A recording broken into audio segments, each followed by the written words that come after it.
What's going on YouTube? Welcome back to the channel. So I've been meaning to make a crosscut sled for a while now for my DeWalt table saw. And if you don't know what one is, basically it takes your work and brings it to the next level. Upgrades. Yes. Yes, please. So my boss comes up to me last week and he says, things are a little slow right now. And the job they were supposed to start keeps getting pushed because they can't get the material because of the COVID. So if you want to take a paid week off, now'd be the time. I'm like, yes, sign me up. I want one, please. So basically I'm going to take the week off from work to go work. Get after it. Yes.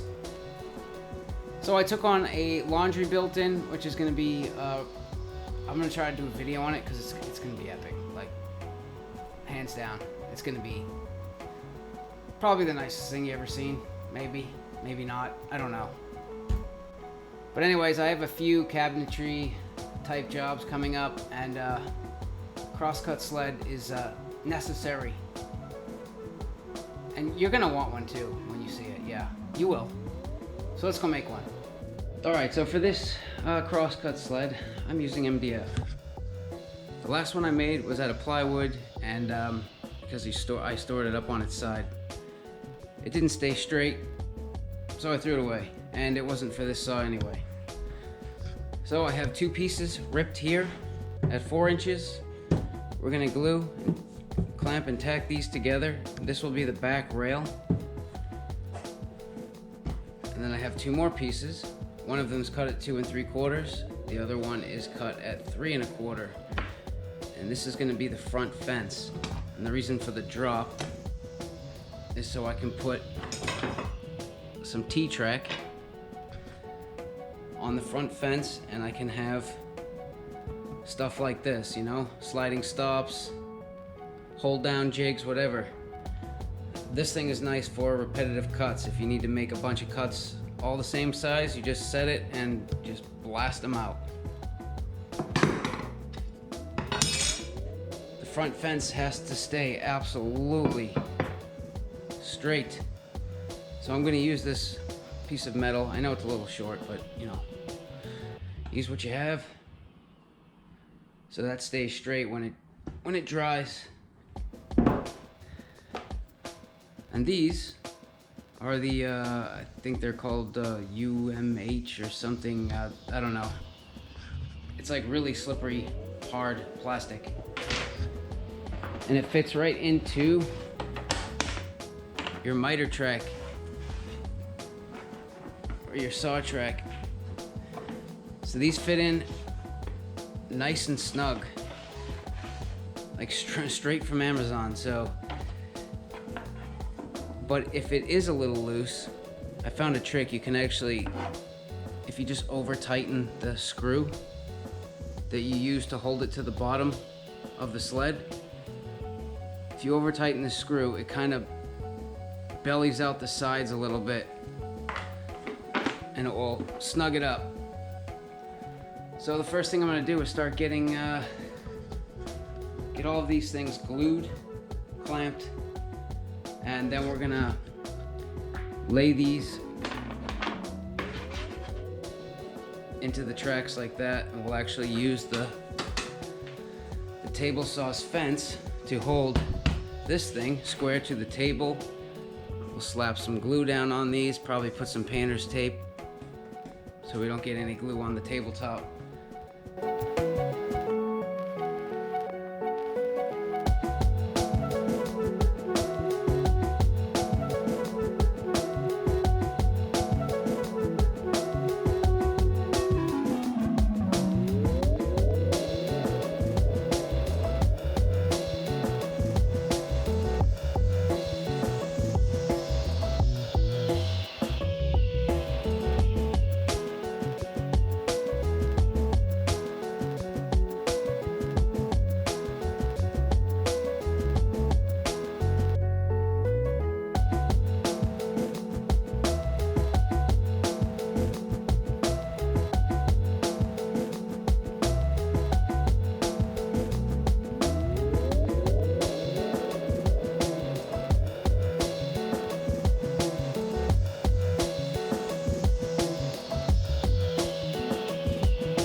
So here's another little problem, right? These little tracks are just ever so slightly. They're just a tiny bit below the surface of the table saw. So for gluing, and I know why they do that, you know, you have contact on the sides. You don't need contact on the bottom. It'd be less friction. So I just ripped down some scrap maple I had. I'm gonna lay this down inside here. And then put this in just to get it just above the top of the table saw. And then we can put some super glue on there and set the top on. So I set, this thing is 36 inches wide. I want it centered on the blade, so I set the fence 18 inches to the center of the blade, lock the fence in, drop your blade down. So now we just gotta throw some glue on those, set the top on.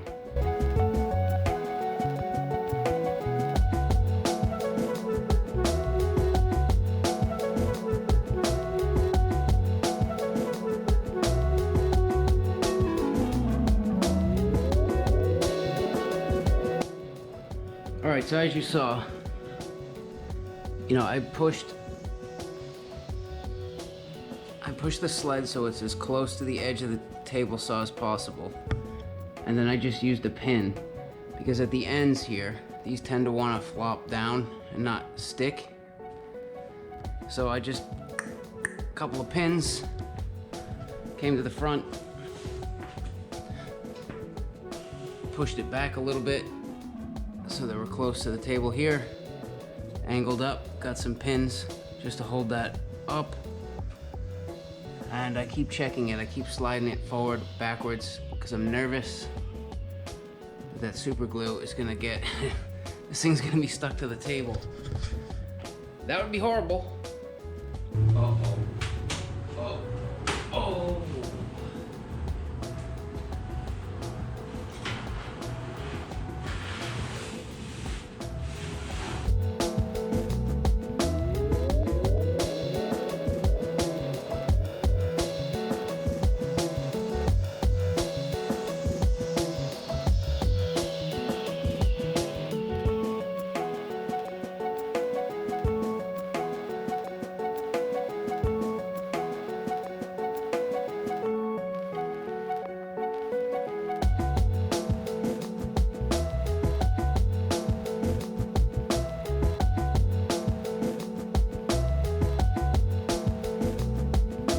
All right, there we go.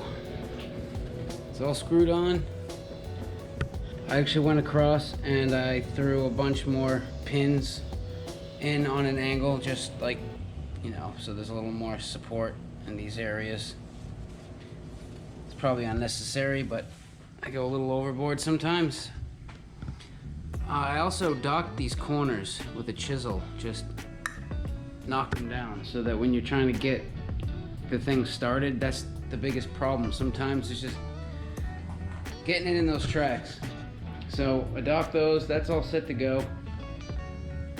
Now we just have to wait for the fences to dry and we can finish. All right, so they're all dry. Took the clamps off, I let them sit all night. We're gonna take these and send them down the table saw just on this bottom side. The top is fine, but I just want to make sure that this bottom edge is dead square and dead straight. Same with the back one. You can see they're slightly different heights. The bottom's not too bad, but there's little, you know, pieces of glue, whatever. We're gonna knock them off. So we're just gonna knock them off with the saw, get everything nice, and finish building it.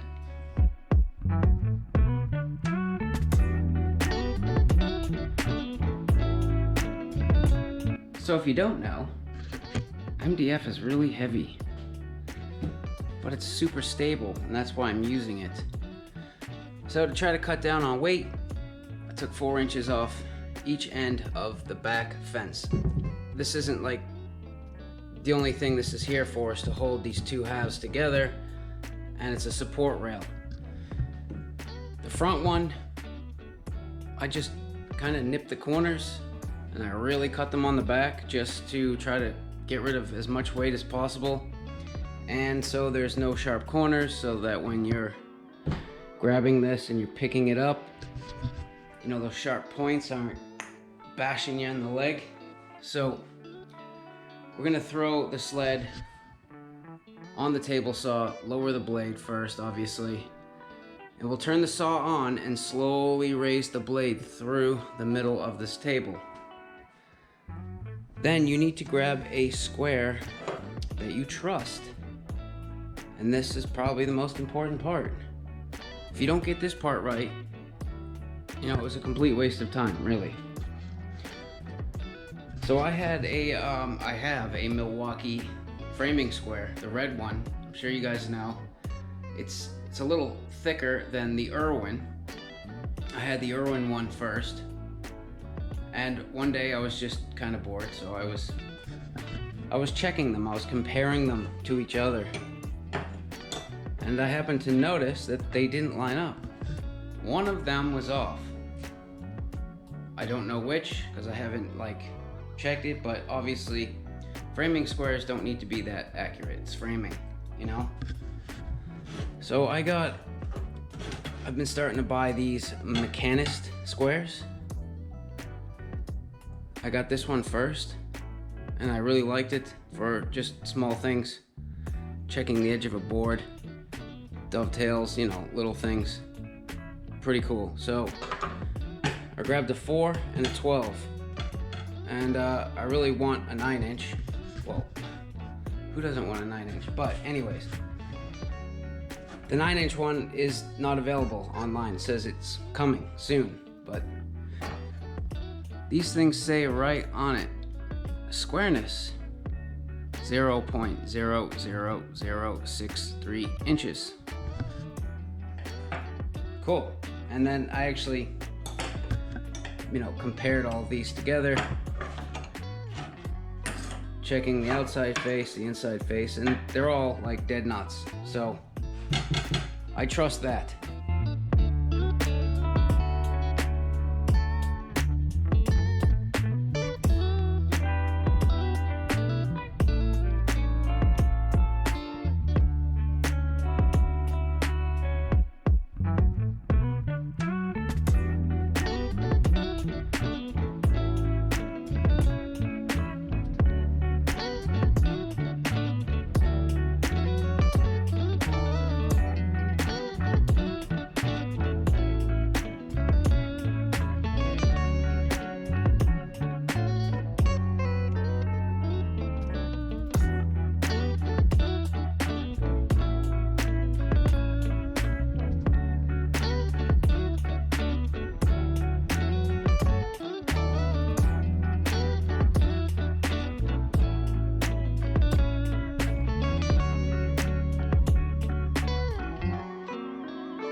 So the back one, not too important. I just went flush with the back. Whatever, you know, it's just there for support. The front one, so I start it forward a little. There's a lot of times, and this isn't too bad, but this board is slightly off square. You know, it was ripped with a track saw. So I start it a little bit forward, and then I can just go in there, and once this is dry, I can knock that off. Afterwards, flush it up, make it nice. Now, because I had my clamps clamped here, it was rocking this back ever so slightly. And I put in all the pins, and then you also, not only do you want it square with the blade, but you want it square with the surface, the fence square up. So because I was clamped there, it was rocking it backwards. I actually wiped all the glue out of here, because that's also important. You want a nice crispy joint there, nice and sharp, nothing in your way. And I moved the clamps to the front. That helped rock it back forward just enough, and I got a little more glue squeeze out, so it was off. So just check yourself, that's all. That looks very nice. So while we're waiting for the glue to dry, might as well talk about the glue. So I just switched from Titebond 2 to Titebond 3. I saw that the Titebond 3 is water resistant, so it won't turn back into mush if it gets wet. It's food grade, so you can make cutting boards and stuff like that with it. And one thing that I like about it, and sometimes dislike about it, is it has a longer open time. So if you're doing like a glue up and you're like moving stuff and fiddling with things and trying to get things perfect before the glue starts setting up on you, Titebond 3. I like having a little extra time to get things right. But if you want things to dry fast and set up quickly, I mean, it's probably not that big of a difference that it's gonna matter, but I don't know. I like this Titebond 3 stuff. Just thought I'd share it, just in case you were interested. So I'm not gonna let it completely go off. I am going to slide the table out. I don't want to remove the clamps until I have screws, and with the clamps it's going to be hard to flip upside down on a table. And like, you should be paranoid about squareness. I pinned it, I checked it again, I put clamps on, I checked it again. I'm going to screw it now and check it again, because it sucks when you get it finished and then you go and do one last check at the very end and you find out, oh crap, it's not square. That's what happened to me the first time, so don't let it happen to you.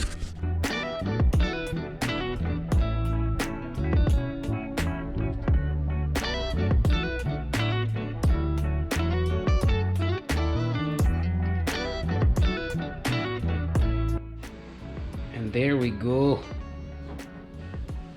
I would definitely pre-drill with a countersink. So these are below the surface. If you don't pre-drill, MDF splits. Yes, and don't go too close to the edge. Like, I would not put a screw right there, because you'll just blow this apart. So now we're going to put a finger guard on. I grabbed a couple pieces of scrap pieces of walnut, and obviously you're going to be holding on to this front. Let me flip it over. You know, you're going to be holding on to this front fence as you slide it through that blade, and the blade will come out the other side of the fence. So I'm going to take some glue and some nails and just tack that on. But first I have to rip that flush. Maybe I'll use a plane, I don't know. Flush trim router bit. The back one, not really important. And then I'm just gonna sand.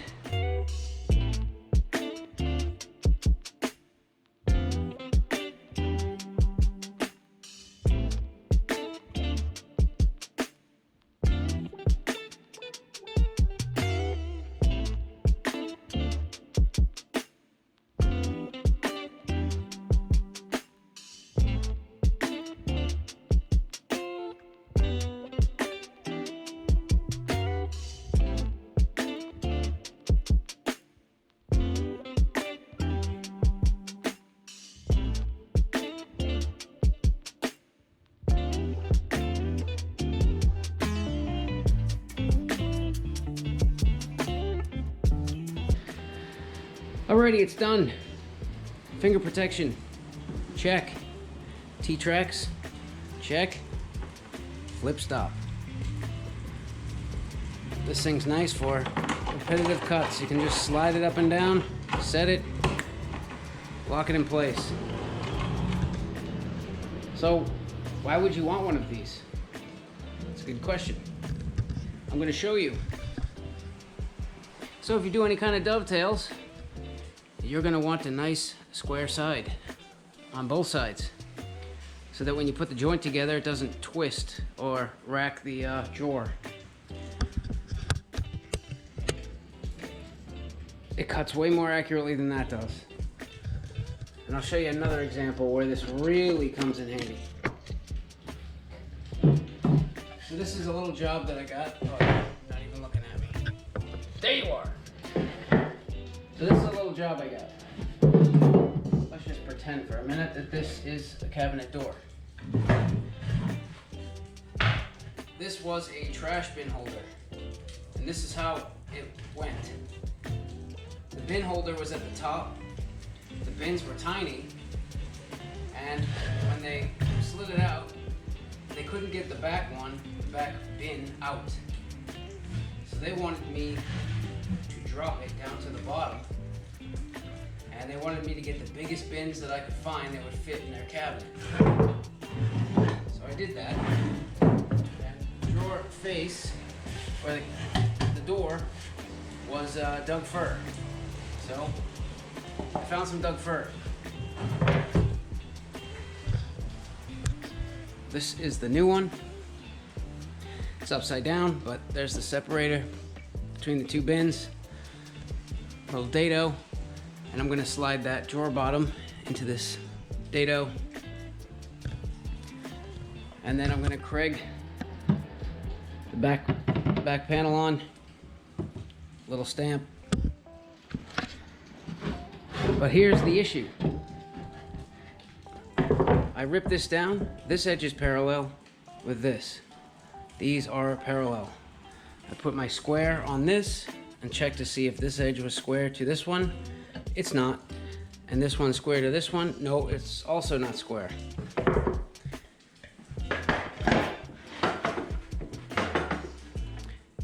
Yeah, that's problem. Big problem. But I wouldn't cut it on that anyway.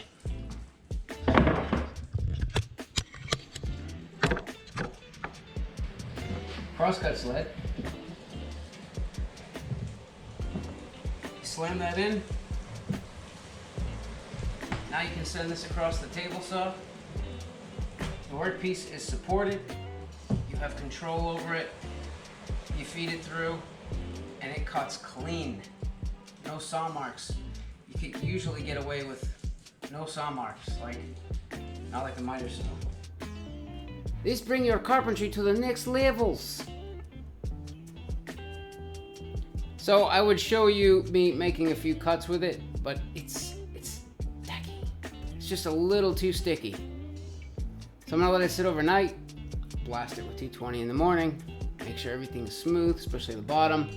I didn't mention this, but the front corner and the back corner on the bottom, I rounded all the edges, but I really rounded those so that, pushing and pulling as it's sliding over the table saw, there's no hang-ups. You just want that nice and smooth.